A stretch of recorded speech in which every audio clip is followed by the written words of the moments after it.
Hello mga ka-tasty! Welcome sa akin channel, and for today's video ay gagawa tayo ng mini carrot cake with cream cheese frosting. Para naman po sa kumpletong listahan ng mga sangkap, please check description box. Tara, let's get started!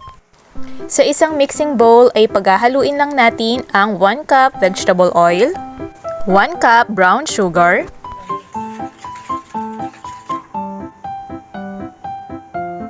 3 large whole eggs, 1 teaspoon cinnamon powder, 1/2 teaspoon ng salt, 2 teaspoons baking powder, 1 teaspoon baking soda, and then i-mix lang natin siya ng mabuti. Set aside, at para sa ating mga dry ingredients ay kakailanganin natin ng 2 cups all-purpose flour,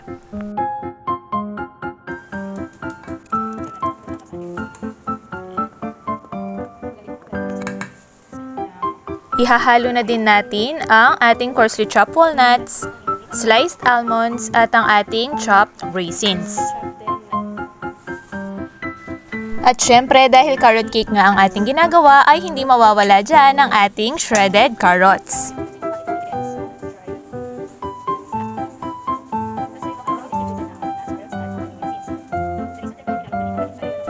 Kapag na-mix na natin siya ng mabuti, ay paghahaluin lang natin ang ating wet and dry ingredients.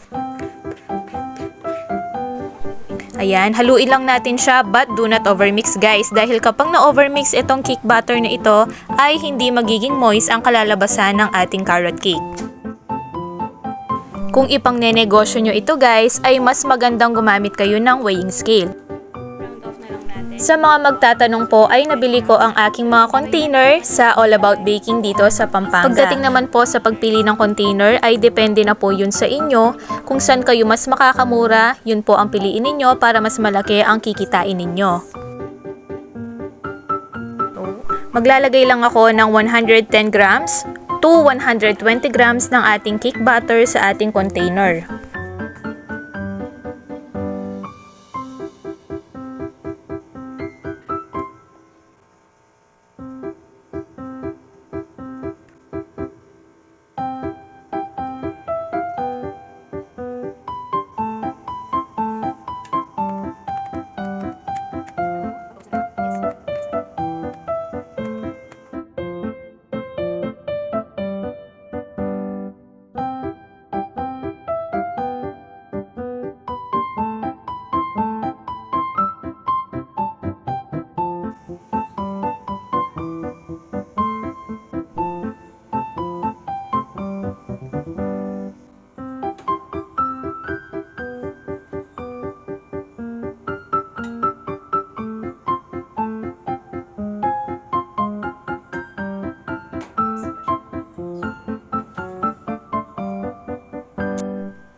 At yun na nga ang ating mini carrot cake. Sana ay nakatulong ang video na ito kung paano kumita gamit ang maliit na puhunan lang.